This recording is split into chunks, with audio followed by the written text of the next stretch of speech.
আজকে নতুন সকাল সবাইকে ভালো হোক। এই যে আজকে আমার সকাল শুরু হলো টুনটুনির নিয়ে। ওর স্নান হয়ে গেছে, আজকে একটা সকাল না অনেক বেলাবেলি হয়েছে। এই যে ছাদে আসলাম কাপড়গুলো উঠাতে, যেহেতু আজকে সকাল থেকে কিছু করার ইচ্ছাই করছিল না, তাই একটু ভিডিওটা আজকে লেট করে স্টার্ট করলাম।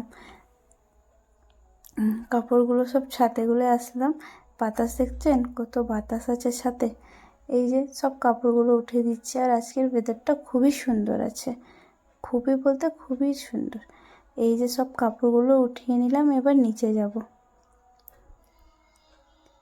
এই যে নিচে যাচ্ছি, যেহেতু হালকা রোদও আছে। আর আজকে সন্ধ্যাবেলা আমাদের এক জায়গায় খাওয়া দাওয়া ছিল পুজোর টাইমে, তো ওখানে যাওয়ার জন্যে আমরা রেডি হয়ে যাচ্ছিলাম।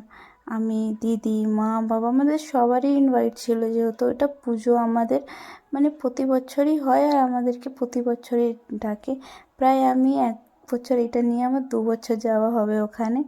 এই যে দেখতে দেখতে আমরাও বেরিয়ে গেলাম। আমি, দিদি, মা, বাবা যেহেতু আগের থেকে খেয়ে এসে গেছিলো, তো আমরা সবাই যাচ্ছিলাম। টুনটুনিকে নিয়ে যাওয়া হয়নি বলে এই যে দেখতে দেখতে পৌঁছে গেছি আমরা। পৌঁছিয়ে দেখলাম সোজা কীর্তন চলছে। আমরা তো গিয়ে আমরা দেখলাম এই যে এখানে পুজো হচ্ছিল। একটু বসে দাঁড়িয়ে দেখলাম ভালো করে।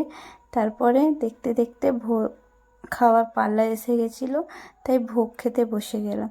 এক জায়গায় দিদি আর পরি বসেছে, এক জায়গায় আমি আর আমার মা বসে আছি আমরা।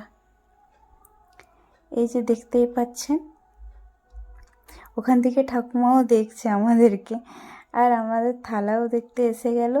এবারে ভাত, তরকারি, প্রসাদটা যে এত স্বাদ বলার কথা নেই। এই যে দেখতে থালায় মিষ্টি আর পাঁপড় এসে গেল। ওখান থেকে এবারে যাওয়ার পালা। বেরিয়ে গেলাম, কিন্তু ভোগটা খুবই স্বাদ ছিল। বেশি কিছু দেখাতে পারিনি, সবাই ছিল বলে, তার জন্যে। এই যে আমরা বাড়িও ফিরে আসলাম।